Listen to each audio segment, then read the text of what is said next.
Pues bienvenido al programa de Pites de Grau y también a Clave 45, una vez más aquí, pues informando sobre las últimas novedades y debatiendo sobre todo lo que va a rodear todo lo que rodeó el asalto al Capitolio en Estados Unidos. Tenemos con nosotros, como siempre, a Geraldine de Clave 45. Buenas, Gerald, ¿qué tal? Hola. Hola David, gracias. Es maravilloso que continuemos con esta faceta de colaboración, ¿no? de simbiosis entre Pites de Grau y Clave 45, que es muy innovadora en el mundo de la difusión. No creo que haya otros programas que sean tan integrados como el tuyo y el mío. Sí, además me está dando bastante crédito, o sea, parezco serio y todo. Bueno, y permitirme presentaros a la audiencia a Miguel Ángel Ruiz, que es un placer tenerle. Y para aquellos que no lo conozcan, hay que decir que es un ingeniero de telecomunicaciones que además ha colaborado varias veces en el programa de Espacio en Blanco con el ilustre Miguel Blanco y ha aparecido en el programa de Cuarto Milenio con el magistral Iker Jiménez. Ha publicado en la revista Año Cero de Editorial Prisma. Le hemos oído en varios programas de los ya clásicos Milenio 3, La Rosa de los Vientos, Milenio y Misterios, Tras los Límites, Tempus Fugit, un saludo a Óscar Fábrega, y tiene una página web que es deeppolitics.com, deep-politics.com, y ha estado 2 o 3 veces con Gerald en Clave 45 y pues le tenemos ambos bastante estima y admiración. Buenas, Miguel Ángel. Encantado de estar con vosotros. Un orgullo tenerte, de verdad. Y queremos primero hablar un poquito sobre todo lo que está relacionado con el Capitolio, las nuevas noticias que se están dando, todo lo que está moviéndose, la investidura de Biden y cómo ya una sociedad completamente dividida que es, bueno, iba a decir la americana, pero prácticamente en casi todos los países del mundo parece que hay un interés o como que estamos programados precisamente, no sé si por culpa de las redes, que esto me gustaría que me lo comentarais, una polarización completa de 2 polos en este caso, o me gustaría que me contarais vuestra opinión sobre si el Capitolio es un efecto directo, por ejemplo, de las redes y de esta polaridad. En realidad cualquier proceso sociológico, tiene un desarrollo histórico, es decir, el Capitolio ahora mismo yo creo que puede ser la concreción en el que se ha ido culminando una serie de polarizaciones, como tú dices, pero que evidentemente tiene una serie de causas múltiples, es decir, una rebelión de este estilo, como también pasó, por ejemplo, con Occupy Wall Street en 2009, 2010, no son cosas que se generan de un día para otro, no tienen un proceso histórico. Entonces, aquí yo diría que podríamos establecer, por ejemplo, 3 causas de muy largo recorrido. La primera causa 3 causas de diferente recorrido. La primera causa de muy largo recorrido es como el capitalismo se ha ido reinventando, especialmente a final de la caída del muro de Berlín. Luego tenemos otro ciclo político que más o menos es que empezó de alguna manera con Donald Trump sobre todo desde el final de la crisis, el inicio de la crisis de 2008, etcétera, con todo el tema de los indignados, y que ha culminado un poco con la victoria de Donald Trump. Y finalmente hubo otro proceso un poco ya de mucho más, vamos a decir, violento, que ha sido la propia administración Trump y todo lo que ha pasado en ella, y finalmente, bueno, pues ya casi como culmen, pues estas elecciones que han sido tan polarizadas, ¿no? Entonces, como vemos, tendríamos que ver como distintos procesos que tienen diferentes duraciones en el tiempo, pero que de alguna manera, como si fuera un seísmo, cuando todas ellas se acompasan y se suman, es cuando al fin y al cabo vemos esta especie de disrupción que bueno, pues que es, por ejemplo, el asalto al Capitolio. Yo estoy muy de acuerdo con la mayor parte de lo que está contando Miguel Ángel, David, en el sentido de que todo tiene componentes históricos, todo tiene antecedentes, todo tiene trazabilidad. Tú puedes buscar en el pasado, ¿no?, de dónde empiezan ciertas rencores, ciertas inquinas, cierta polarización, ¿no? La parte que yo tomo excepción es cuando esto es por una nota personal, es cuando Miguel Ángel ya va al final y dice que al final esto acaba en una explosión y acaba, o sea, no dijo explosión, pero dice cuando acabas en un estallido, en una catarsis, ¿no? Yo quiero tener mucho cuidado con este tipo de lenguaje, porque yo he notado que se usa mucho para retirar el agente y hacerlo sonar como que es un Deus ex machina, como que es una cosa que ocurre, no natural, y que ahí están y que tenía que pasar un evento geográfico. Y no, o sea, yo la extra lectura que le doy es que al final hay ciertas posiciones, tanto económicas, políticas, sociales, culturales, ciertos individuos en esas posiciones que aprovechan unos estados exasperados para ellos arrimar el fósforo a la mecha y así producir unos eventos que muchas veces, y esto es otra cosa difícil de apoyar, pero opino que muchas veces se les escapa de las manos y que no van en la línea que ellos esperaban que fueran. Pero aún así, los buenos psicópatas que estén más o menos en el poder aprovecharían la marea revuelta para hacer su buena ganancia.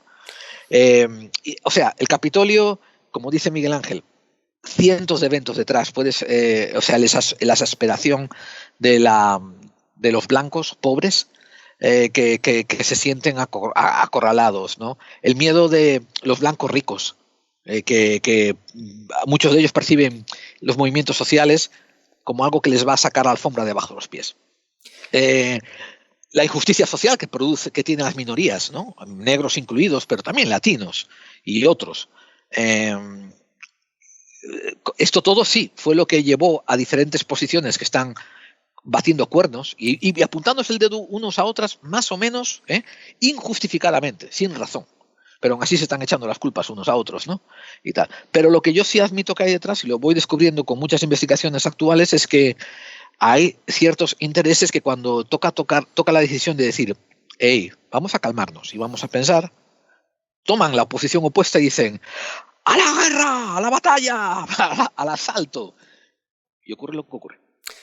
Ahí hay un tema, porque yo no sé si este capítulo del Capitolio y el asalto al Capitolio va a provocar precisamente un control de las redes sociales. Una vez más, un evento provoca un robo de libertad, una libertad de expresión. Muchas veces, efectivamente, yo estoy de acuerdo en que, sobre todo cuando en las redes se propagan pues mensajes de odio y xenofobia, pues eso hay que mirarlo, pero yo no sé hasta qué punto se aprovechará eso como una excusa para controlar aún más las redes y precisamente con la excusa de que no ocurre otro Capitolio. No sé si también puede ocurrir con el control de las manifestaciones. Dice, no, para que no ocurra otro Capitolio, como otro asalto al Capitolio, vamos a prohibir o a legislar aún más o a controlar aún más pues cualquier manifestación. ¿No tenéis miedo a eso, a que se excedan, a que pasen de un extremo a otro? ¿Y quién debe de llevar ese control? Porque Silicon Valley en principio no debería de llevar. Es que hay un artículo que os quiero enseñar, que lo tengo por aquí, que escribió David Jiménez, que precisamente habla sobre eso. El odio debe ser erradicado en las redes sociales, pero no por Silicon Valley. Y él comenta que debe de haber jueces, una serie de controles, un control y tal, sobre todo para eliminar ese tipo de xenofobia, fanatismo y desinformación. Pero claro, ¿quién pone el cascabel al gato? Yo a estas cosas le tengo mucho miedo. Sobre el papel siempre es muy interesante, pero bueno, yo le tengo mucho control. No sé qué opináis vosotros. Mira, yo veo recurrentemente una estrategia de polarización en el cual se construyen enemigos, es lo que se llama la paradoja del hombre de paja, que aquí ocurre constantemente, es decir, como una posición política ridiculiza a otra y acaba atacando una imagen que no es exactamente la real.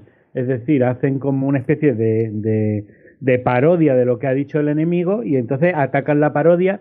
Para los seguidores propios eso es como si fuera un argumento legítimo, pero en realidad está más orientado a demonizar que a realmente entenderte con tu adversario político. Yo lo que estoy viendo aquí es una estrategia de polarización muy grande que funciona un poco parecido a, por ejemplo, lo que pasó después del 11S. Es decir, después del 11S se demonizó la cultura árabe y de alguna manera lo que se buscaba, que finalmente ya veis lo que hizo Bush, que fue implantar o avanzar en una sociedad policial. Y entonces lo que se buscaba era demonizar al contrario para de alguna manera que la gente pidiera mano dura y poder, pues eso, primero lo que fue la intervención estadounidense en Oriente Medio, pero sobre todo una sociedad más controlada, más policial y en definitiva con menos libertades. Uh-huh. Es curioso, y dejadme que si queréis hoy podemos ir hablando de paradojas, porque nos vamos a encontrar con muchas paradojas. Aquel discurso contra Bush y contra los halcones neocon, sobre todo con quien fue muy contestado, fue por la propia izquierda. Era la propia izquierda, y entre ellos yo me incluyo, que argumentábamos que esa sociedad policial no era la respuesta que había que hacer frente al 11S. ¿Qué es lo que ha pasado ahora justo con esta, como digo, estrategia de polarización? Que puesto que le han cerrado las redes sociales a Donald Trump, que estéis de acuerdo o no, también estoy de acuerdo con David Jiménez, que ya es fuerte que lo haga Silicon Valley y no algún tipo de organismo de gobierno. Eso también muestra mucho por dónde van los tiros, pero me parece terrible que, puesto que es, digamos, posiciones de derecha y concretamente Donald Trump, a quien se le ha censurado, toda esa izquierda que hace unos años estaba en contra de la censura, ahora la aplauda, ¿no? Claro. Yo creo que eso es un síntoma de un deterioro democrático grave. Sí, Gerard, ¿y quieres aportar más? Me encanta lo que dice Miguel, pero yo le encuentro muchas connotaciones a esto. Por ejemplo, y en las connotaciones y en los detalles es donde está el kit de la cuestión. Por ejemplo, la gente ahora mismo está quejándose de que le hubiesen suspendido las cuentas a Donald Trump y hacen siempre la postilla, diciendo, bueno, no es que no se lo mereciese, pero no se debe de hacer. Pero lo que la gente no confronta es que este tipo no estuvo usando una cuenta presidencial, estuvo usando una cuenta personal, que es la de Real Donald J. Trump. No usó la cuenta POTUS. Y me diréis vosotros qué tiene que ver. Tiene mucho que ver. Yo argumentaría que el 90% de las gilipolleces que el tipo emitió por Twitter en su cuenta personal, los filtros de la cuenta de POTUS no le permitían mandarlo. Quiero decir, los filtros políticos de los asesores y de la gente que está involucrada en la Casa Blanca. Porque hay gente independiente, me refiero, hay gente que, recordemos, esto es una posición, no es un culto de personalidad, aunque se haya hecho. Esto es un cargo al servicio del pueblo y tiene unas pólizas y unos parámetros a seguir. Yo os aseguro que casi el 90% de los tweets que este tío mandó desde el baño en su propia cuenta no hubieran sido permitidos ser mandados desde la cuenta del POTUS, del presidente de los Estados Unidos. Por tanto, aquí hay un argumento bastante válido, que es que este hombre no se adhirió, a pesar de ser presidente de los Estados Unidos, no se adhirió a las directrices de la compañía, que ahora lo está censurando, ya sea Twitter, ya sea Facebook, ya sea YouTube. Y ellos han justificado varias veces y han puesto varias marcas y han hecho varios comentarios. Y muchos medios de comunicación no se enfocan en eso. Es como que, ay caramba, pero si tiene que dar igual. Da igual que sea la cuenta esta o la cuenta la otra. Pero no es igual. Una vez más, es como si Gerald usa su cuenta de Gerald en Twitter, o yo, que tengo un cargo de director en una compañía multinacional, si hago un Twitter de esa compañía, estoy representando a la compañía. Que esto fue la parte que a él no le cascaron sobre la cabeza, no le dijeron, hey, usa la cuenta que tienes que usar. Y él tampoco estaba interesado por el argumento que ya he hecho antes. Él sabía de sobra que una vez que le siguiesen en su cuenta personal, una vez que él descendiese de presidencia, se quedaría con esos seguidores que serían oro en el sentido de marketing. Ahora, al artículo que escribieron y que tú nos acabas de enseñar, ¿no?, de David Jiménez, Esto tiene muchísimos antecedentes. Y esto yo lo llevaría al punto de cuando en los 90 empezó a establecerse los contratos digitales, con el argumento capitalista siempre de intentar promover la tecnología, permitieron que los contratos fueran de un solo lado. Y han quedado así por 3 décadas, lo cual ya no es realista. Quiero decir, todo el mundo sabe que un contrato es cuando las dos partes se ponen de acuerdo en los términos de ese contrato. Porque si no existen dos partes, esto en el mundo real, si no existe el acuerdo y el acuerdo activo, donde David, si yo me meto en un contrato contigo, tú tienes que corregir el lenguaje del contrato. Yo te prometo vestirme de rojo si tú me das 5 gallinas. Tú tienes que tener el derecho de corregir y decir, no te voy a dar 5 gallinas, lo tacho y te doy 4. Bueno, vale, yo estoy de acuerdo que sean 4, pero me tengo que poner de pie en la punta del pie izquierdo. Ahí es la negociación del contrato.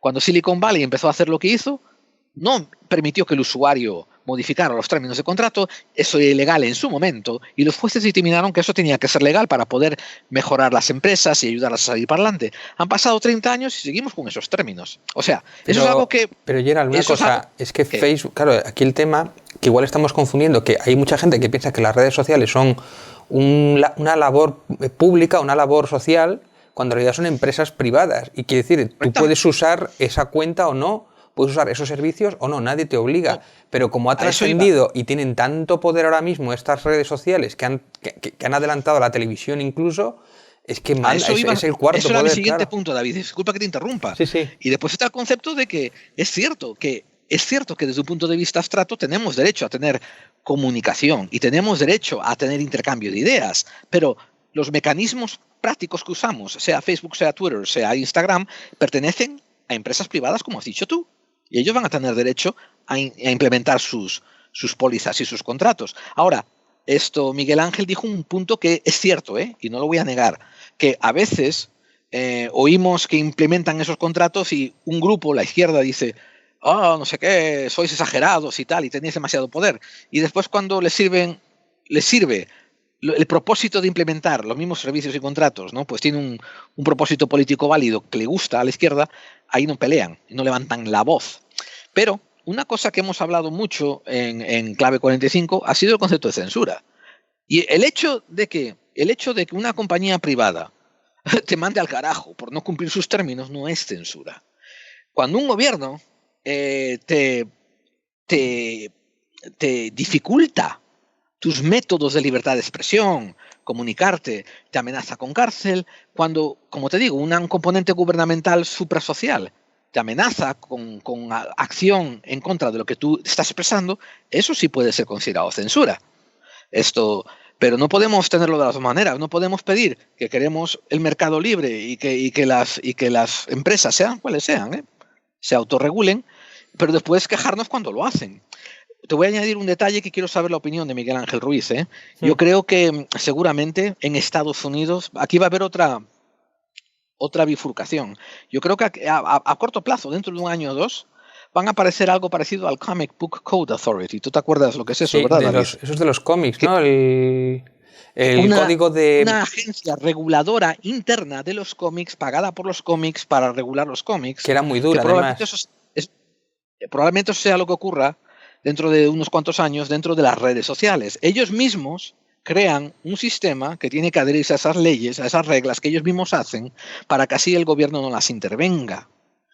En Europa no tiene ese antecedente. Europa probablemente los gobiernos sean más inclinados a meter la pezuña e instaurar regulación porque les falta el antecedente americano de la autorregulación. ¿Qué te parece, Miguel Ángel? Pues mira, yo creo que probablemente haya que regular las redes sociales. Y yo creo que eso es un debate que a mí me parece bastante más fecundo que el de censura o no censura, Donald Trump sí, Donald Trump no. Y te voy a explicar por qué. Ahora mismo, yo creo que el debate aquí debería de ser de si las compañías privadas están por encima del orden público o no. Tú piensas que las redes sociales ahora mismo son un arma tremenda de polarización, de control del pensamiento, de gestión de la opinión pública. Con las redes sociales ahora mismo se puede ganar y perder elecciones. Se puede poner y quitar candidatos. Eso lo hemos visto con todo el tema de Cambridge Analytica, de Donald Trump, etcétera, etcétera. Básicamente los algoritmos están controlando el mundo. Están controlando el mundo a través de cómo gestionan la opinión. Y los algoritmos, en cambio, son algoritmos absolutamente orientados a la maximización del beneficio por publicidad. Eso significa, por ejemplo, que solamente comparten aquello que va a generar mucho tráfico. Y desde hace tiempo se sabe que los algoritmos se han enfocado en la polarización porque es lo que más tráfico mueve, lo que más te engancha, lo que más adicción crea y de alguna manera hace que eso maximicen los beneficios por publicidad.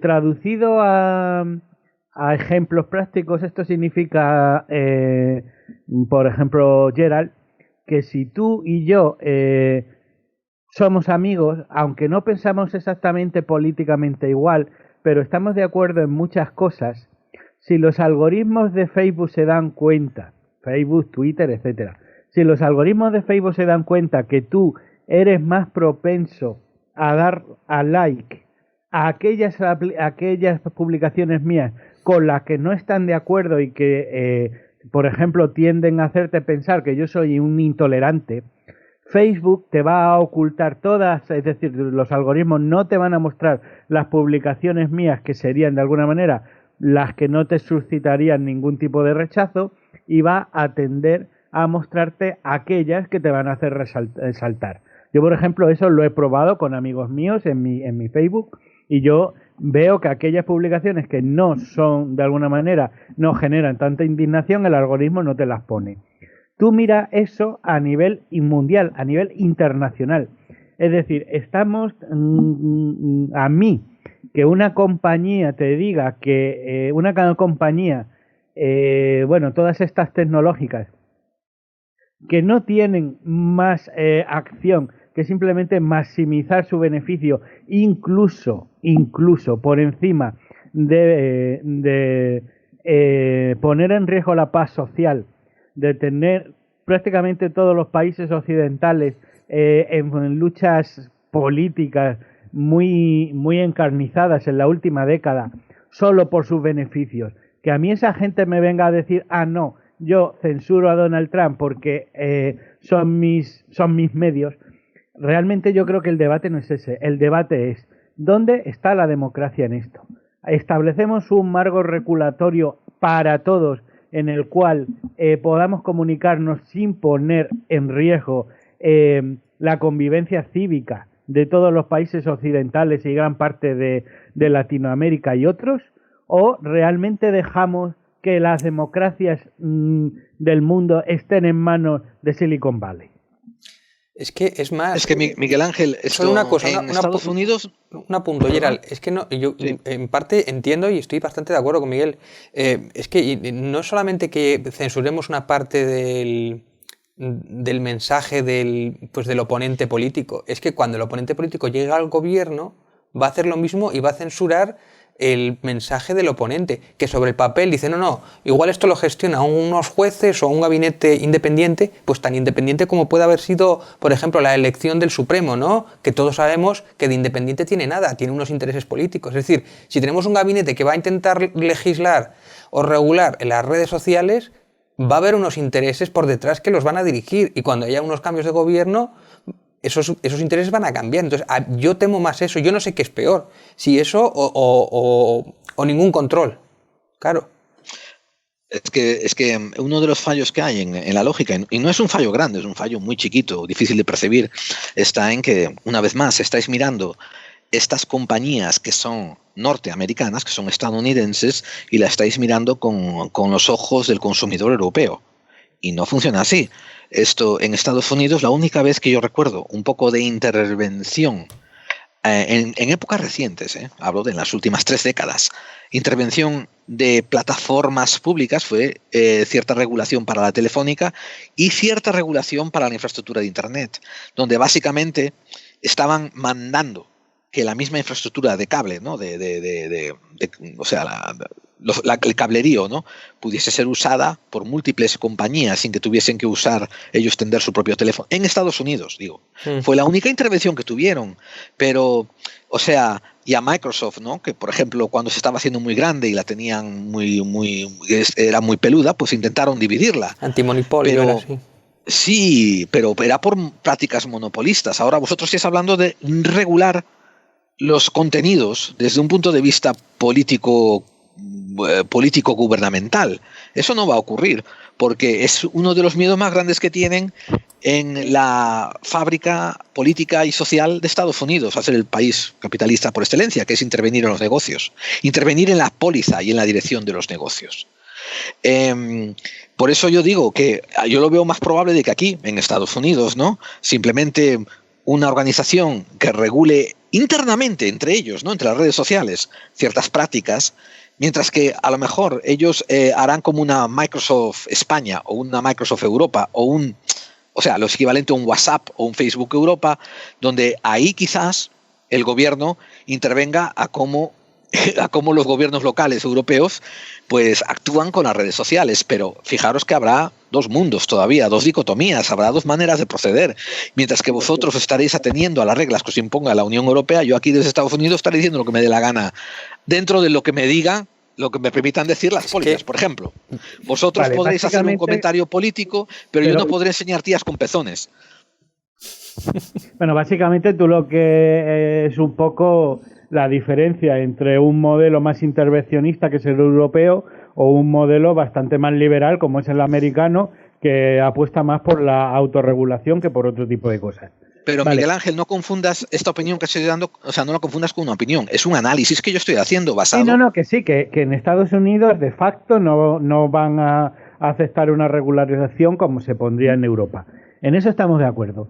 Pero no deja de ser mentira todo lo demás. Es decir, al final estamos hablando de unas compañías que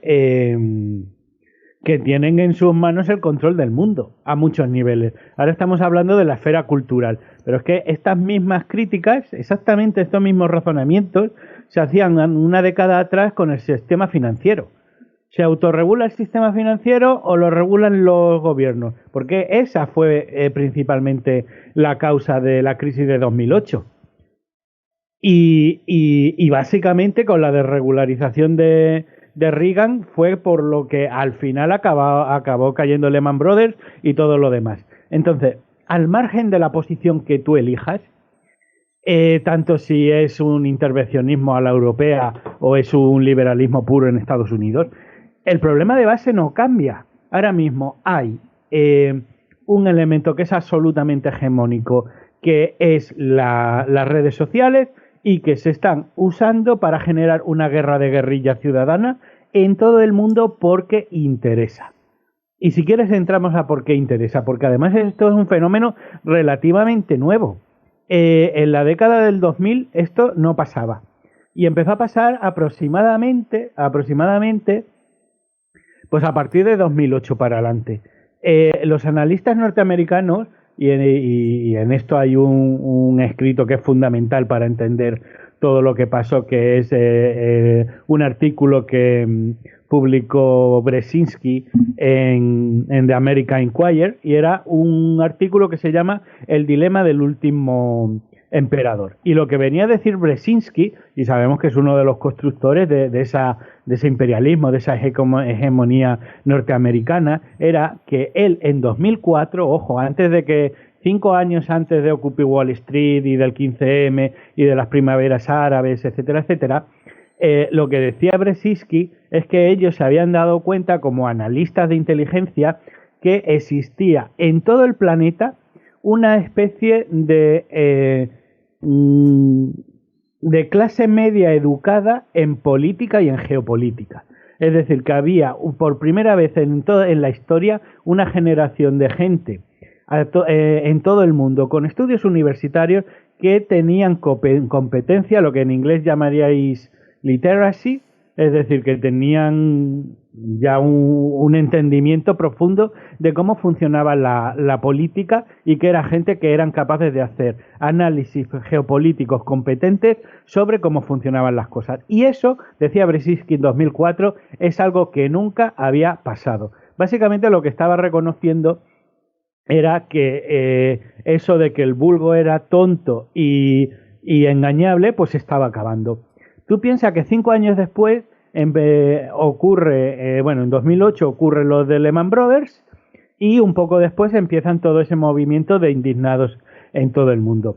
Tú fíjate, si tú te vas a todos los lemas de Occupy Wall Street, 15M, etcétera, etcétera, era una retórica los de arriba contra los de abajo. La gente, el 99% contra el 1%. Regularización de mercados financieros, soberanía para la gente, soberanía alimentaria. Es decir, un replantearse absolutamente todas las formas de gobierno o la democracia tal como se entendía entonces. Y ahí, las redes tienen un valor primordial porque fue el boom precisamente que los disparó toda esa corriente de opinión, claro. ¿Qué pasó a partir de ahí? Que empezó la polarización. En España, que si queréis luego hablamos de ejemplos, algunos de los grandes partidos políticos que nosotros tenemos ahora, que parecen sacados del pueblo, en realidad se apoyaron desde el poder y se generaron en gabinetes. Llegó la polarización, llegó Podemos, se adueñó del 15M, lo radicalizó a la izquierda. Luego llegó Vox y lo terminó de radicalizar. Eso mismo pasó en Estados Unidos y en el resto de países.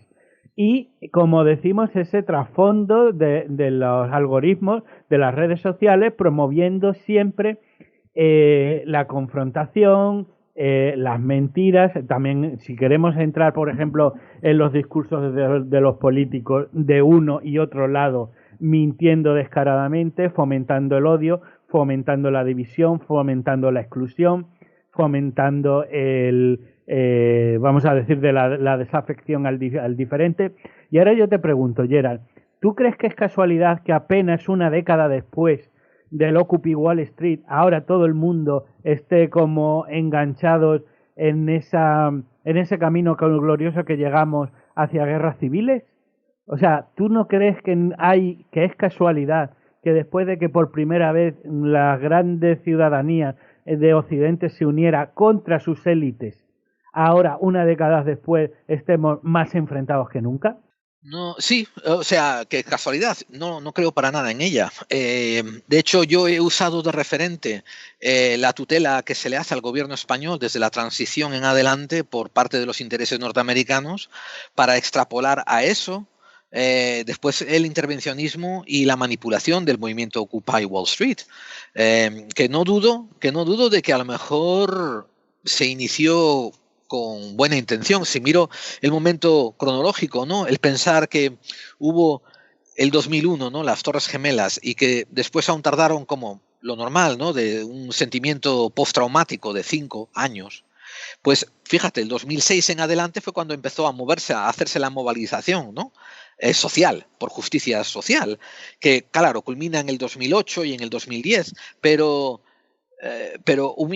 inmediatamente en Estados Unidos, cuando ven que eso está empezando a levantar lo mínimo de vuelo, yo, si soy parte de este grupo de gente que tiene dinero que le sale por las orejas, y al decir dinero, hablo dinero, poder, esa combinación extraña entre dinero y poder, o sea, tiene recursos, ¿no? Que tiene think tanks, que tiene intervención en las universidades de proyectos filosóficos, por ejemplo, ¿no? Que los aconsejan, que tienen su dedo metido en cada pastel, en cada negocio. No, yo, desde luego que sí, que no me costaría nada hacer como hicieron en España con el PSOE, que fue crear un partido socialista blanqueado, ¿no? Pues lo mismo dentro de Occupy Wall Street. Agarras y empiezas a meter a tus influencers que van a barrer para casa y van a crear desazón y van a crear desentendimiento para que así a la primera de cambio, tal como ocurrió en Wall Street cuando cayó después Lehman Brothers, todo eso quedó barrido bajo la mesa porque ahora la crisis era real. Sí, porque una cosa es irte a protestar, ¿no? Cuando acabas de trabajar y otra cosa es que llevas un año sin cobrar desempleo y que a lo mejor estás a punto de quedarte sin casa y vas a ir a protestar con otros ojos, ¿no? Porque tienes otras prioridades. O sea, no sé si te sirve de respuesta, pero opino que sí, que la manipulación de estas tendencias sociales es obvia, es evidente, Miguel Ángel.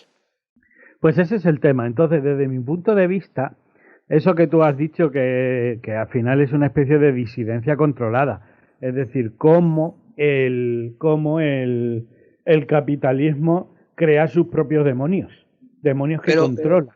¿Te puedo hacer una pregunta, Miguel Ángel? Sí, por favor. Por supuesto, es tu programa, claro que puedes. pero eres mi invitado y el invitado es más importante que el programa, acuérdate de eso, ¿eh? Esto, siento mucho afecto y siento mucha simpatía por esos otros miembros del Partido Socialista Obrero Español, del PSOE, cuando estaba Felipe González haciendo campaña y cuando fue elegido por primera vez, esa gente que de verdad creía en la posición del PSOE, ¿no? De mejoras sociales, de no entrar en la OTAN y cosas de estas, y que después cuando subió al poder Felipito, pues agarró y los barrió bajo la alfombra, le dijo: iros a tomar por saco, vamos a hacer la reconversión industrial que a mí me apetece y vamos a continuar siendo la otra cara del PP. Pero yo siento mucha simpatía por esa gente que tenían sueños y apoyaban y quedaron barridos por el desengaño, ¿no? Y lo mismo debió de haber ocurrido en Occupy Wall Street, y lo mismo debió de haber ocurrido en la primavera árabe. En el 15M. Y lo mismo debió de haber... ¿Qué? En el 15M lo mismo. Y en el 15M.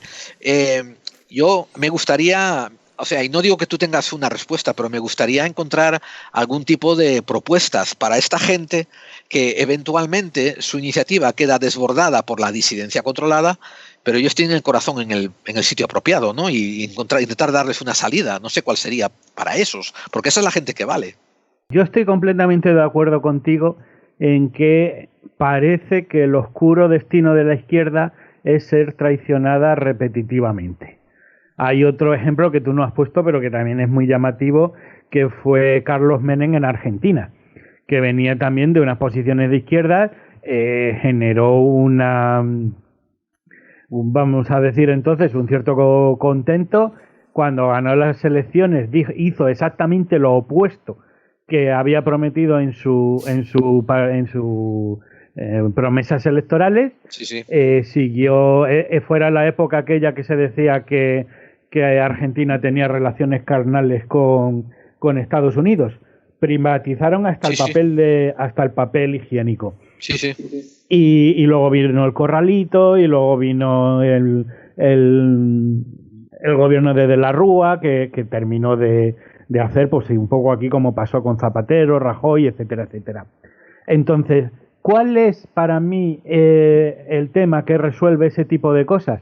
Precisamente lo que estamos hablando hoy, que es salir de esa polarización de buenos y malos, de ese relato. Mira, tú ahora mismo aquí, en España hay dos grandes partidos que de alguna manera se crearon para resolver esa cuestión. Aquí en el 15M se hablaba de bipartidismo, de PP-PSOE, de la casta, y vinieron dos nuevos que de alguna manera venían a regenerar eso. Dos que para mí son absoluta disidencia controlada en ese mismo sentido. Gente que han venido a defraudar a los suyos y que son, pues, para mí Pablo Iglesias es como si fuera un Felipe González 2.0 y Abascal, pues yo no sé con quién le podría comparar, pero es evidente que es otra persona que vive de la polarización. Entonces, el asunto es que al final la gente normal, ¿qué es lo que quiere? Vivir bien y tener unas dosis razonables de libertad y de bienestar, ¿vale? El problema que hay aquí, que esto es lo que estamos viendo, es una reconversión, esto es una guerra cultural. Y es una guerra cultural intracapitalista, es decir, aquí no se están oponiendo unos y otros. Esto es el capitalismo reinventándose a sí mismo.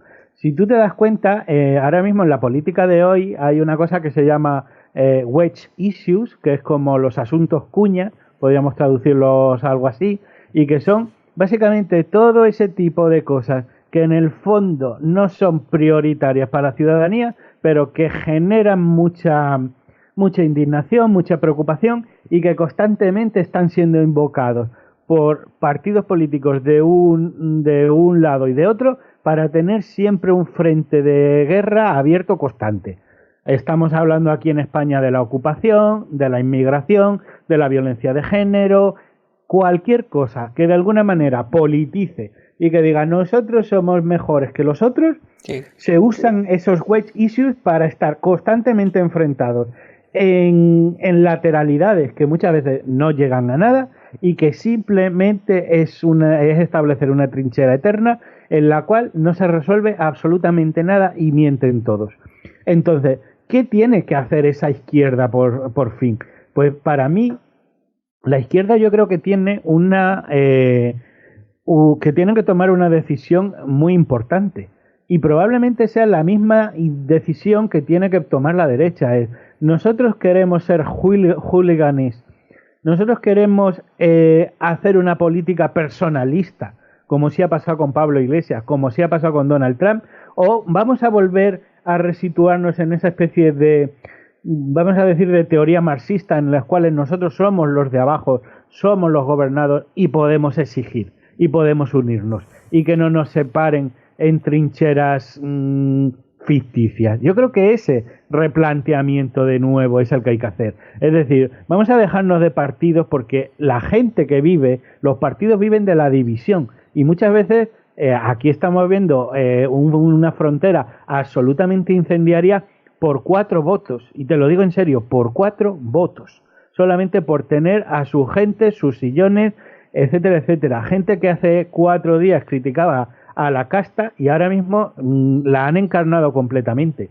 Entonces, yo no sé cuál es el destino de la izquierda. Evidentemente hay un tema muy de base, y que era una de las cosas que yo citaba antes en lo del largo recorrido, y es que en el momento en el que la socialdemocracia o la izquierda, si queréis, en el momento que cayó un poco el muro de Berlín, que básicamente todo era capitalismo, no había otro bando, lo que ha hecho la izquierda es cambiar la verdadera lucha de clases por otras guerras asiduas, por otras guerras laterales. Lo ha cambiado por la defensa de las minorías, por la defensa de los gays, por la defensa de otro tipo de cosas.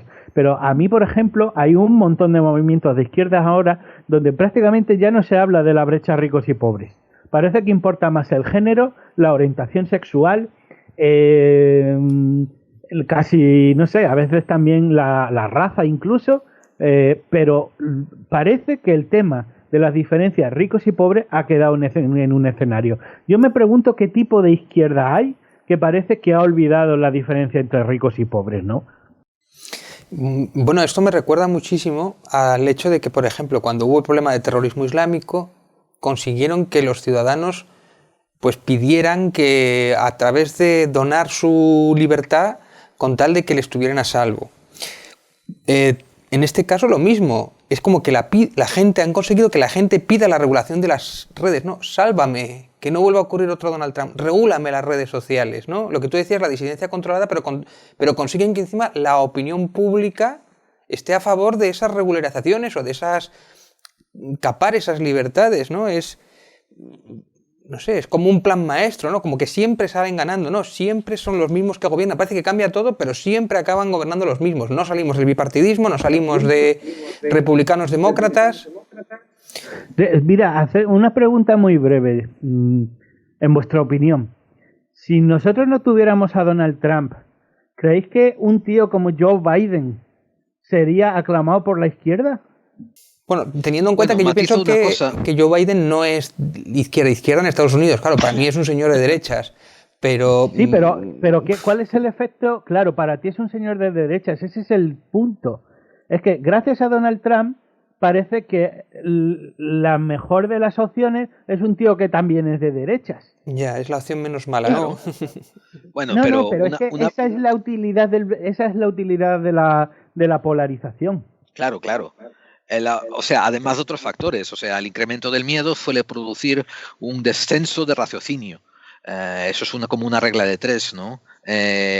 Pero... Sentido crítico, ¿no? Eliminar el sentido crítico lo más posible para polarizar y manipular, vamos, ¿no? Pero Miguel Ángel, o sea, también desde un punto de vista, claro, y desde un punto de vista histórico, ¿no? Donald Trump seguramente ascendió porque, claro, demasiada gente sin demasiadas luces se sintieron muy amenazados por los 8 años de un presidente negro. Y entonces este que llegó... Un momento, luego repasamos esa frase, ¿eh? Apúntala. Sí. Demasiada gente se sintió amenazada por un presidente negro. Luego volvemos a eso, ¿vale? Sí, porque para mí que tuvo mucho que ver con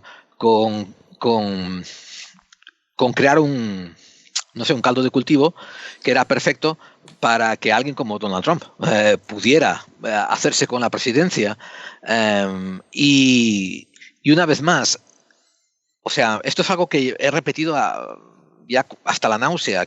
El inmenso problema que tenemos es la gran falta de educación práctica entre la gente que vota, entre la ciudadanía per se. O sea, y esto mismo se ha visto con las reacciones que hay a muchas consignas de Donald Trump. O sea, cuando él estaba haciendo campaña en el 2016 y de repente le apetecía oír el coro de la gente, empezaba a decir a Hillary encarceladla, Hillary meterla en la cárcel, Hillary a prisión. O sea, y parece que no había gente que entendiese que un proceso de meter a una persona en prisión no es decir, oye, me caes mal, métete a la cárcel, como cuando jugábamos a cacos y ladrones en el patio del colegio. Es un proceso de hacer una fiscalía, hacer una denuncia, presentar las pruebas y vamos, o sea, no sé por dónde llevarlo, pero Una mentira, era gran una mentira, parte es eso. una mentira sistemática. ¿Cómo? Que era una mentira sistemática los mensajes que lanzaba Trump, o sea... Sí, y recuerda un punto que yo he dicho, pero que aquí no se ha tocado ni por David ni por Miguel, que es que este hombre lanzaba sus mentiras sistemáticas a través de su cuenta personal y que si hubiera pasado a través de las cuentas de la presidencia tendrían diferente filtro y no hubiera podido lanzar la mitad de ellas. Entonces, o sea, el miedo yo sé que está creado y admito que está ahí, la polarización existe y está ahí, pero no estamos pidiendo cuentas a la gente que se comporta mal y a la gente que actúa mal. Y muchas veces cometemos este viejo error que yo estoy harto de oírlo en redes sociales. Bueno, la izquierda es igual que la derecha. Los dos son las dos caras de la misma moneda. Los fachas es lo mismo que los rojos. No. O sea, puede que a ti te den igual los dos. Pero el que a ti te den igual los dos no quiere decir que los dos sean lo mismo. Porque es cierto que, por ejemplo, Obama,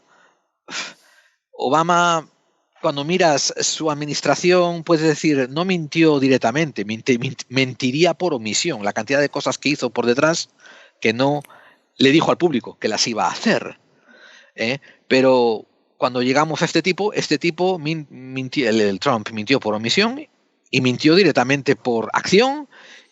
Y vamos, o sea, ha bajado el nivel de la presidencia, de lo esperado a la presidencia, a una barra tremendamente baja. Bueno, Obama mintió cuando dijo que iba a quitar Guantánamo y no lo quitó, por ejemplo. Es Sí, también una sí. forma de mentira directa, ¿no? No es equiparable igual a la cantidad de mentiras que dijo Trump. Exactamente, o sea, pero no sé, o sea, la gente como que le daba a Obama un poco más de actitud de tener más presencia, saber estar, ¿no? Y bueno, es argumentable, ¿no? Uno puede decir que sí, que no, eso ya es un poco subjetivo. Pues mira, a raíz de pero esa... mentir mienten todos. A raíz de esa pregunta... Miguel Ángel, ¿por dónde vamos por aquí? Dime. No, iba a decir que a raíz de esa pregunta precisamente yo quería aportar precisamente Sí. que tiene relación directa, ¿eh? ¿Es lo mismo saltar el Capitolio que rodear el Congreso? Porque es algo que se ha atacado desde la derecha precisamente a la izquierda comparando esas dos mismas situaciones. Mira, es que yo creo... Os voy a contar cómo creo yo que funciona esto, ¿vale? Uh-huh. Bueno, y cómo... Somos todos oídos. Sabéis que todos los partidos y los gobiernos tienen sus think tanks y sobre todo tienen sus laboratorios de comunicación, ¿no? Entonces esto funciona de la siguiente manera. Nosotros hacemos una barbaridad. Sabemos que es una barbaridad y sabemos que hay que vendérsela a la gente. Entonces, bueno, ya hace muchos años yo escribí un artículo que se llamaba Troll de Estado, donde, bueno, pues se veían un poco cómo son las políticas de comunicación de los partidos, cómo hay opinólogos en redes sociales de cada partido para intoxicar el ambiente. Y sobre todo lo que hay son unos códigos de conducta. Es decir, si nosotros, por ejemplo, somos corruptos, pues como acaba de salir una noticia de que tal partido es corrupto, ¿qué vamos a decir en redes sociales? Y entonces establecen estrategias de polarización. Vale, pues como Menganito robó más que nosotros hace 10 años, vamos a decir que tal, ¿sabes? Entonces, hay una serie de debates que son debates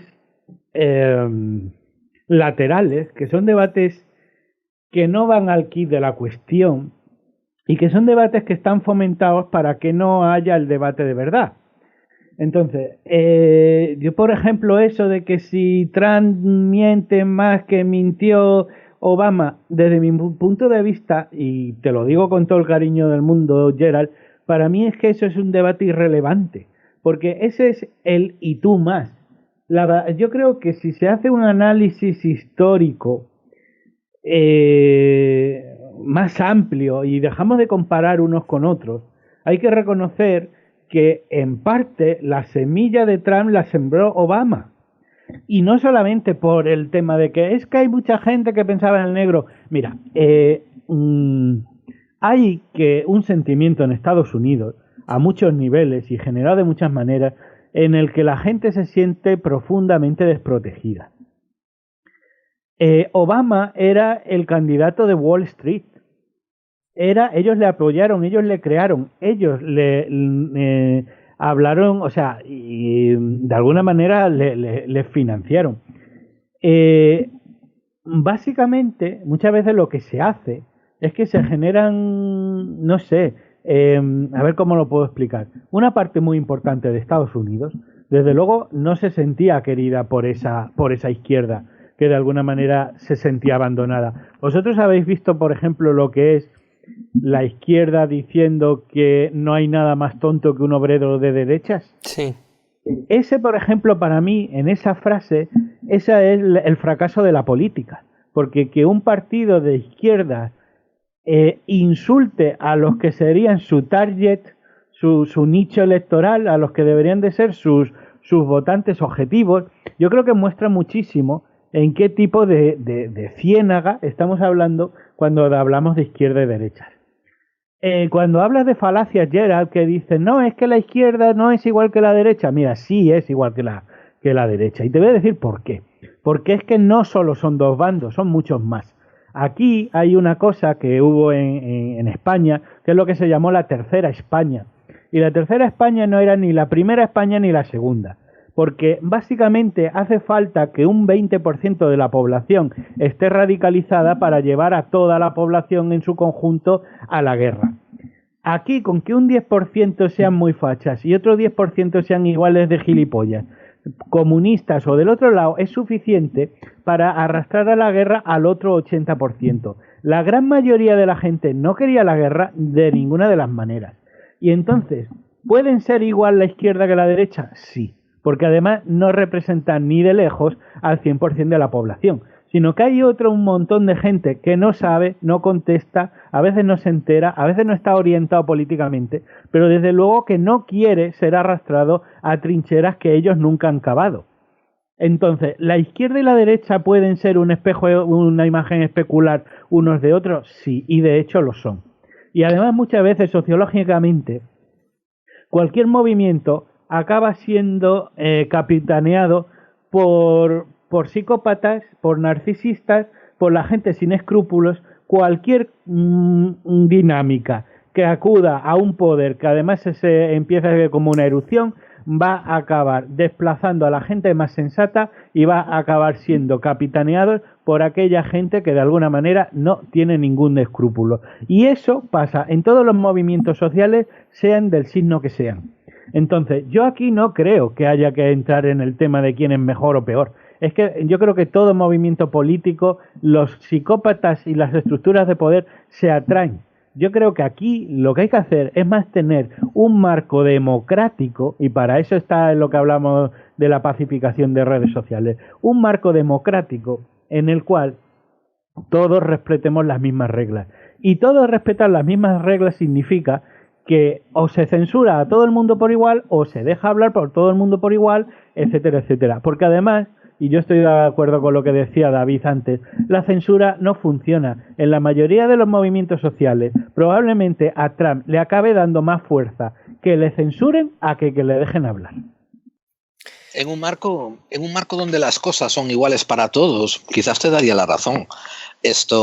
Pero cuando tú, por ejemplo, me decías el problema de los algoritmos de Facebook, donde te enseñan lo que tú quieres oír y te enseñan lo que tú quieres leer, ¿no? Y te dejan de lado lo que ellos estiman que no es de tu interés, quizás no estás teniendo en cuenta que un una gran parte de los suscriptores a Facebook pues están de acuerdo con ese comportamiento de los logaritmos y están utilizando a Facebook como la retroalimentación de lo que ellos ya pensaban.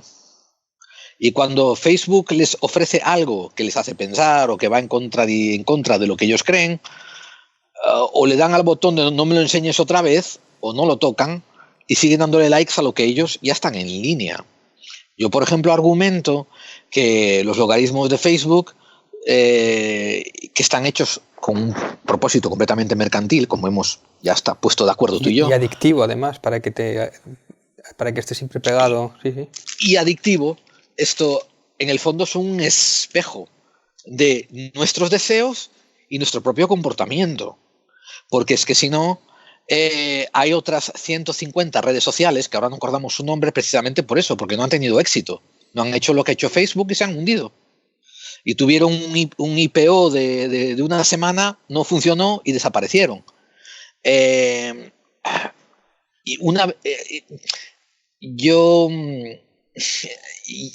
Yo tengo un poco de problemática con decir, vamos a crear un sistema que sea paritativo, que sea equitativo, ¿no? Para todos. Y eso a lo mejor no se enfoca en el problema que hay, que hice el símil con un patio de escuela, ¿no? Donde alguna vez va a venir algún abusón, se va a meter con otro, alguna vez van a chantar, otro se va a defender. Y esos dos van a ser llevados al director de escuela y el director de escuela va a castigar a los dos por igual. Esto, y que es un poco el argumento que me suena a lo que tú dices, sí, la derecha y la izquierda son iguales.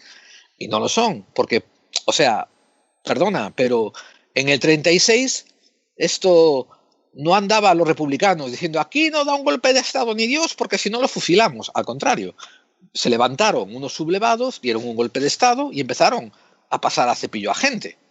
Y, o sea, tú me quieres, por ejemplo, argumentar que en ese caso el gobierno republicano anterior era ilegítimo, que era lo que argumentan Gerald, muchos sublevados. 2 años antes la izquierda había dado un golpe de Estado. Sí, que acabó cuajando solo en Asturias. Y sí. entonces, no, es que lo que no se puede decir, los golpistas, pero si es que los primeros que atacaron, de hecho, quien fue el represor en Asturias en el 34 fue Franco. Entonces, en aquel momento era Franco el que estaba defendiendo la República. Sí, para que te das cuenta en 2 años qué cambiante es la historia. Sí, señor. Mira, si tú haces Pero a ver si me entiendes. En este caso, yo te digo, lo llevo delante del director de la escuela y en el 34 Franco hizo una buena cosa. Lo llevo ante el director de la escuela en el 36, Franco hizo una mala cosa. Bueno, pero hizo una buena cosa que Oviedo quedó destrozada, además. O sea, ojo. No, a ver, Franco fue durísimo en el 34, igual que fue después. Pero lo que te quiero decir que esos discursos de buenos y malos, claro, es que a veces depende de quién te cuente la historia, parece que la guerra empieza en julio del 36. Y en realidad llevaban mucho tiempo. A ver. Pero Miguel mira, Ángel, es cierto que hay conflicto antes del 36, es cierto que hay tensiones, hombre, pero lo que es innegable es que hay un golpe de Estado en el 36. Entonces, eso es lo que vas a juzgar. Que hay un golpe de Estado en el 36 y hay un asesinato la semana de antes, que por lo que Franco se suma, que es cuando se cargan a Calvo Sotelo. O sea, lo que yo te quiero decir, mira, es que si te parece, pasamos un momento de todos los paralelismos de la guerra civil. Hay una cosa que tú dices, que es lo de llevar el director de escuela a unos y a otros, pues como os peleáis os llevamos los dos. Mira, el bullying, si ya que vas para el bullying solamente tiene una manera, que es que no se reproduzca, y es que todo el mundo esté en contra del bullying. Cuando un tío va de alguna manera a atacar a otro, lo hace porque tiene simpatías. Porque hay gente que le ríe las gracias y porque Miguel otros Ángel, se callan y no miran. Miguel Ángel, disculpa, pero es que esa razón que me estás dando es parte de un programa, no sé, es parte de un comercial social, ¿cómo se dice? El PSA, Public Service Announcement. El bullying no se produce si nadie lo permite. Yo ni siquiera estoy seguro de eso. Y No, hablo yo, de... Yo sí, hablo... no, yo he hecho estudios académicos sobre el bullying. Genial. Ahora déjame darte Puedo el decir que sí, contrapunto. pero el Yo, rollo es ese. yo Es estuve que en Estados nadie Unidos en escuelas donde había bullying y yo era el único que acababa yendo a detención porque cuando venía el bullying a pegarle a otro tío, yo le metía una patada en la cabeza que lo dejaba ladeado al tío, al bullying. Y Gerald, acababa yo en detención. Pero te prometo, que aquel año, aquel bully no se metía con más gente. Porque, Gerald, yo lo que porque te no le quiero cabían decir patadas es en la cabeza. que la guerra ocurre porque se llega a una masa crítica de polarización. Si todo el mundo rechaza el extremismo de un lado y de otro, es cuando no se produce. Y eso es lo que yo te estoy hablando. Bueno, Es bueno, sí. de no entrar en esas beligerancias, A de ver, no entrar en esas háblame en sentido polarizaciones. histórico. En los últimos 40 años de historia que tú has vivido, ¿cuántas veces la masa crítica de cualquier pueblo se ha puesto de acuerdo en algo? Pues a ver, por ejemplo, en España hemos estado muchas veces de acuerdo en ser todos unos borregos y no nos hemos levantado. Ay, Miguel ¿Cuál es Ángel. el Pero, rollo ahora? El rollo ahora es que si nos levantamos no va a ser por iniciativa nuestra, sino porque eso obedece a otros intereses. Y eso Ajá. es a lo que me cierro totalmente. No quiero que me manipule nadie, ni quiero que manipule al pueblo. Y entonces, ¿por qué estoy tan en contra? ¿Por qué equiparo tanto a la izquierda y a la derecha? Porque ahora mismo en mi país, la izquierda y la derecha están ambas juntas colaborando para polarizar el ambiente. Y es un trabajo a dos bandos. Entonces, ¿quién va a salir beneficiado de eso? Desde luego yo no. Pero Miguel Desde luego, Ángel, tú sabes que mira, eso es porque están compradas las dos, ¿no? Están claro, tuteladas. pues por eso te estoy diciendo que no entremos en ese juego. Entonces, para mí sí son iguales la izquierda y la derecha. ¿Por qué? Porque están trabajando conjuntamente en una polarización que no le beneficia nada más que a ellos dos. A ver, podemos hacer una matización, Miguel Ángel. Esto, tú estás diciendo, ¿no?, que los partidos políticos y los líderes de la izquierda y de la derecha están comprados y tutelados por esa misma gente, que estoy de acuerdo contigo. Pero yo te estoy hablando de los movimientos a pie de calle. La gente, que como te hablamos del 11M, la gente que fue defraudada, la gente que fue escaldada, le pasó con el PSOE, esa gente no es la misma de izquierda que la de derecha. ¿O sí? No, por supuesto, pero es que, o sí, No sé, yo te estoy Porque preguntando. Yo creo que una no, cosa, pero ¿tú sabes que hay mucha gente que ha pasado de votar a Podemos a votar a Vox? es lo que he oído. Sí, lo No, he no, oído. no te puedo decir muchos cambios. Es que la pregunta es, esos frentes, por eso de lo que hablábamos antes de las dos Españas, es una construcción. Si quieres es una metáfora, pero es una metáfora interesada. ¿Por qué decimos que hay dos Españas? Porque nos interesa que haya dos. Por eso yo hago el elemento disruptivo de no, hay una tercera. La realidad puede ser social, puede ser tan rica como muchas veces tú la quieras representar o como la quieras estudiar. Entonces, por eso yo creo que hay que romper ese tipo de polarizaciones y ese tipo de situaciones. Porque para empezar no ayudan a nadie, para empezar nos llevan a pensamiento de las élites, pero como tú bien dijiste antes, es que esos miedos hacen que de alguna manera nosotros perdamos el sentido racional. Mira, yo te voy a decir lo que para mí es lo más grave que ha pasado en España en 2020. Y ha sido que el PSOE ha sacado una ley de educación en la cual ha todavía degradado más la calidad de la enseñanza.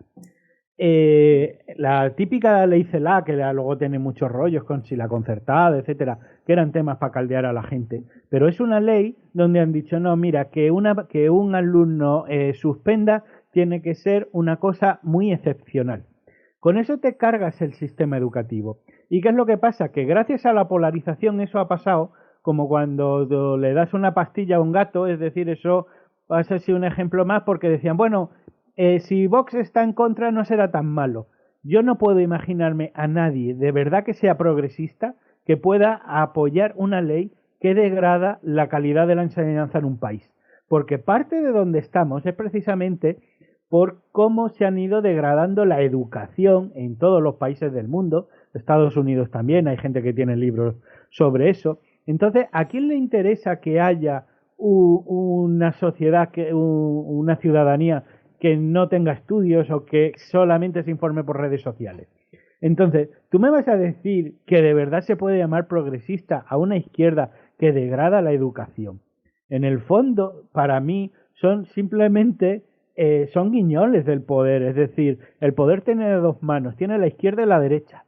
Y a lo mejor la derecha es un cuchillo, pero la izquierda es la que está estrinchando el filete mientras la derecha te desgarra con el cuchillo. Pero están colaborando.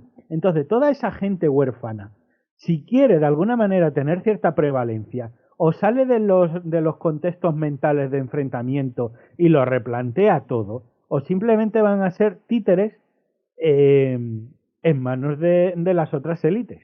Pero hay riesgo de verdad o sea, con todo lo que está cayendo, con todo el COVID, con toda la crisis económica que nos vamos a comer, que haya un levantamiento, porque a mí me da la sensación de que todos estos que tú estás diciendo precisamente, que están en las sombras, se lo organizan de manera que sigamos aborregados y no nos levantemos precisamente. Que pase lo que pase, nos hagan lo que nos hagan, todas las maldades y putadas del mundo, pero seguimos aborregados y no hay levantamiento popular, como si hubo amenaza en su momento con el 15M. Es como un plan maestro, David, también. ¿Tú crees que sí? Tú ahora mismo probablemente no. ¿Tú crees que si nos movemos en un contexto de crisis donde se dispara el paro, se recortan los ingresos, donde la gente empieza a pasar hambre y la gente empieza a desesperarse, ¿tú no crees que, como pasó en la Alemania nazi y como pasó justo después de la crisis de 2008, la crisis puede hacer de catalizador para todo este tipo de posibles disturbios? Es que en principio debería de haberlo hecho ya con la crisis de 2007. O sea, lo que no sé es que poco pasó. Por eso me refiero, que cómo nos catalizan, que si, lo que tú decías, la disidencia controlada, ¿no? Si nace Podemos un poco para controlar que no haya estos levantamientos populares o mermarlos, y ahora que están en el gobierno es como que ha caído en saco roto. Si esta misma crisis hubiera caído con la derecha, yo creo que hubiera ardido Moncloa. O sea, pero seguimos tranquilos, sin levantarnos, con un COVID y con más crisis que nunca. O sea, y creo que eso es generalizado en todo el mundo, vamos. Sí, no, yo lo que creo que ahora mismo se persiguen dos cosas. Una es que la gente no se una y luego, pues yo no sé hasta qué punto, hombre, yo no creo que la idea, espero, sea que los países se levanten y se revienten unos a otros, pero desde luego mantener un nivel de conflictividad suficiente como para que no se ponga de alguna manera en crisis nada de lo que hay. Bueno, Gerald, no sé si hay algo más que quieres decir o vamos a ir acabando porque llevamos ya una horita. Sí, bueno, eso es lo que también estaba mirando. Me encanta todo lo que está comentando Miguel Ángel. Me parece tremendamente estimulante, ¿no? Y muchos puntos a recapacitar. Miguel Ángel, tú si te dejaran ser emperador del mundo mundial, ¿no? Durante un par de añitos, ¿tú qué medidas pondrías en lugar, ¿no? Para subsanar estos pasos hacia atrás que hemos dado? En cuanto a democracia representativa, en cuanto a dejar que nos manipulen, ¿no? ¿Tienes algunas propuestas que tú crees que valdrían la pena analizar para poner en práctica? ¿Vosotros os dais cuenta lo terriblemente inteligente que es Geraldine? Mira, hay una película que se llama Como Dios, que es de... ¿Cómo se llama? Morgan Freeman, ¿no? Morgan Freeman y... Jim Carrey era, no me acuerdo quién era el otro. Sí, Jim Carrey. Morgan Freeman es el que hace de Dios, sí. Y Jim Carrey se queja de lo mal que le van las cosas y entonces llega Morgan Freeman, que es Dios, y le dice, bueno, pues toma tú, tienes todo el poder del mundo, toma ¿qué harías, no? Y precisamente pues se estrella. Y eso mismo es lo que acaba de hacer Geraldine ahora, y es darme la responsabilidad de arreglar el mundo aquí en 5 minutos haciendo... A ver, ¿me permites cualificar un poco lo que acabas de comentar? No, yo te hago esa pregunta, lo digo porque yo tengo varias ideas sobre qué implementar. Y un día de estos queríamos hacer un programa, David, te lo he hablado varias veces, de propuestas para mejorar las calidades de vida, la política y la economía. Y si quieres te invitamos a ti cuando salga ese programa. Sería un placer tenerte. Fue sin maldad, yo creo, pues, ¿no? La pregunta. Pero recogiendo sí, no, sí. tu picardía. Tu picardía, sí, has estado muy hábil y realmente, claro, es decir, resuelve, pues entonces ahí es cuando uno se da cuenta. De hecho, hay uno de los textos más antiguos no digo de la humanidad, pero es el Tao Te Ching de Lao Tse, que decía, que sabéis que es un filósofo sintoísta, creo que era, o taoísta, perdón, que él venía a decir que el gobierno, que un país se debería de gobernar igual que se cocina un pescado, es decir, con extremo cuidado. El pescado sabéis que no es como la carne, a la carne le puedes dar la vuelta 50.000 veces y la carne es dura, pero el pescado a la que le des la vuelta 2 o 3 veces, pues se te rompe, ¿no? Y lo que venía a decir Lao Tse era que el gobernante sabio tenía que ser muy cauto a la hora de introducir nuevas medidas en la sociedad, porque es muy fácil que la sociedad se rompa o se fracture. Dicho esto, yo no me atrevo ahora mismo a exponer una serie de medidas así como que serían salvadoras, especialmente porque diga lo que diga va a quedar muy populista.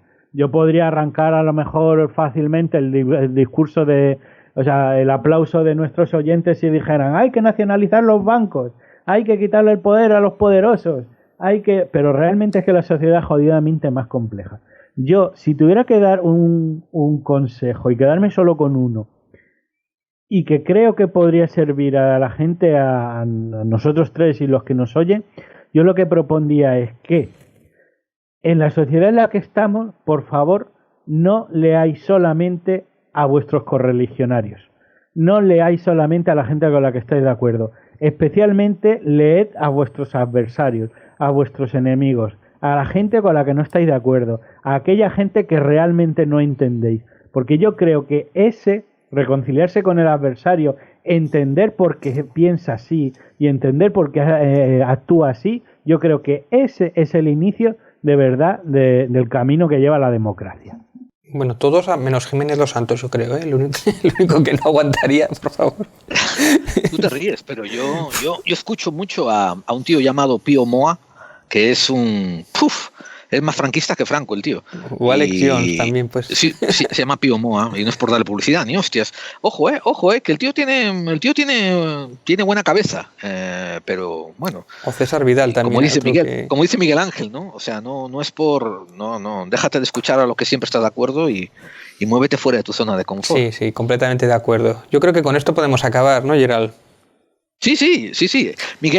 Miguel, no podemos acabarlo así como casi, o sea, has sido un contertulio fabuloso. Cada vez que vienes destapas 100 melones y nos haces pensar y sobre todo que nos aguantas a nosotros con mucha paciencia. Es un placer.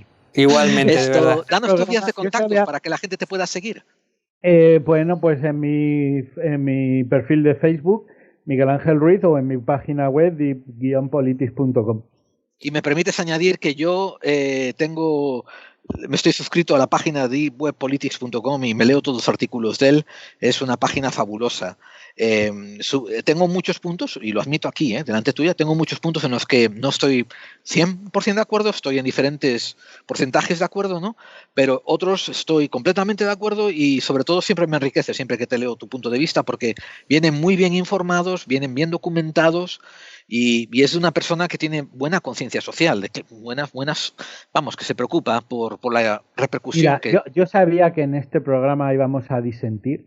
Yo es verdad que llevo unos años que soy más crítico con la izquierda, es decir, no me sitúo de una manera, quiero salirme un poco de ese binarismo, ¿sabes? De ese dualismo que dirían los orientales.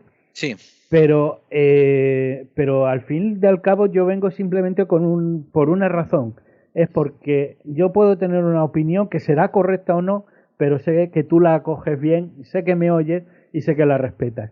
Y yo creo que mientras haya diálogo, pues que viva la diferencia, ¿no? Efectivamente, claro que sí. Eso es la democracia. Y puedo añadir un detalle más, no solamente la aprecio, sino que la disfruto y me enriquece. Pues un abrazo a los dos y gracias de todo corazón, David, Gerald, pues por haberme tenido, como dicen los ingleses, por having me on your show. Pues muy bien, muchas gracias. Pero mira una cosa, te citamos muy próximamente para un programa muy especial que vamos a hacer con otro par de contertulios a los que respetamos muchos, hablando sobre ciertas propuestas políticas para la mejoración, para la subsanación, la mejora de nuestras democracias occidentales. Será un placer. Gracias.